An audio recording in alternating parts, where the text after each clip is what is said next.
Welcome two milli blogs. আজকে আমি Chinese সবজি রান্না করবো, তাই ফ্রাই প্যানে তেল দিয়েছি। তারপরে দিলাম আদা রসুন বাটা, কাঁচামরিচ, আগে থেকে সেদ্ধ করে রাখা মুরগির মাংস, পেঁয়াজ একসাথে ভালো করে মিক্স করে নিলাম। একটু গোলমরিচ দিয়েছি আর একটা ডিম দিয়েছি। ডিম দিয়ে ভালো করে সব মিক্স করে নিচ্ছি। এরপরে সবজি দিয়ে দিচ্ছি। এখানে আমি গাজর, পেঁপে, আলু আর বরবটি দিয়েছি। সবজিটা আপনাদের পছন্দ মতো নিতে পারেন।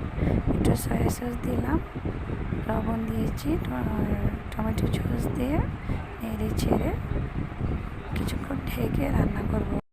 এরপর কর্নফ্লাওয়ার দিয়ে বাস রান্না করে নামিয়ে রাখব।